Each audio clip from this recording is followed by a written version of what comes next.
Welcome to another review section of Horror Hotel where you, yes you, can listen to me state unnecessary opinions on the internet. The first movie I want to talk about today is the movie Triangle. This movie does fall into the found footage genre, but ultimately I would say that it isn't a bad one at all. This movie approaches the whole idea a bit different from the rest of these movies that usually comes in bulk. The movie centers around a group of filmmakers that has been allowed by their friend to film a documentary in his new home, which is a settlement that tries to distance themselves from the modern world. And is built in the shape of you guessed it, a triangle. They arrive there and notice that the people there is a bit sensitive to this whole camera thing, but it seems to work out alright with just minor conflicts in between the groups. However, things are about to change and people start falling sick.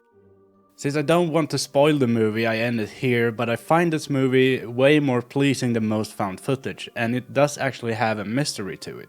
It falls for some of the regular tropes, of course, but it keeps itself interesting enough for you to follow through, and keeping you engaged as you also want some answers to things. Camera work in this movie is a lot better, more realistic and less unnecessary nauseating than many other movies in this genre. And I find that the actors do a really good job as well, and you actually get the sense that the settlement might actually be a real place. I do recommend this movie, and I think I would give it a 6 out of 10.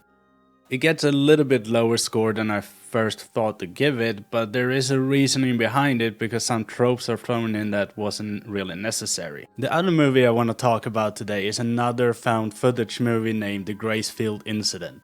This movie is kind of a classical found footage movie, but it has a bit more interesting twists to it. The movie starts off with the main character and his pregnant wife riding down a street in the car and ends up in a car accident which causes them to lose the baby, and our male lead loses one of his eyes. It then cuts off to a scene in which you can see our lead create a synthetic eye for himself, but with a little twist. He adds a camera to it, which you would think is the whole point of the movie. However, they later go to his boss's house over the weekend with some friends, and this is where everything happens basically. It is hinted at that his boss is a little bit crazy, and that he uses this house and the land surrounding it to hunt Bigfoots, which he firmly believes in, and that is basically the setup for the movie.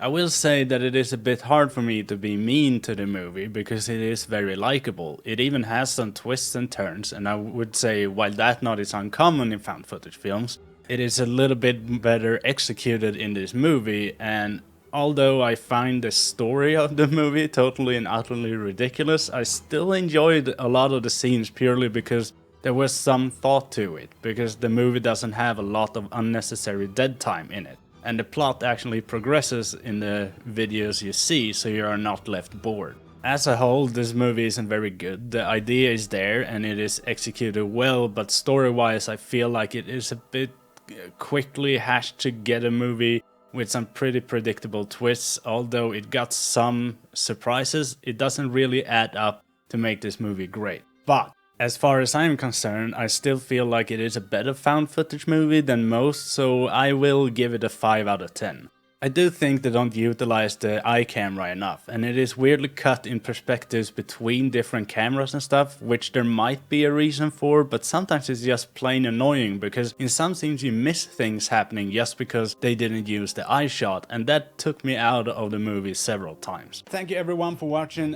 Don't forget to subscribe or like the video and leave a comment about what you think. Am I wrong or something like that? I'm not wrong. I'm never wrong. I'm never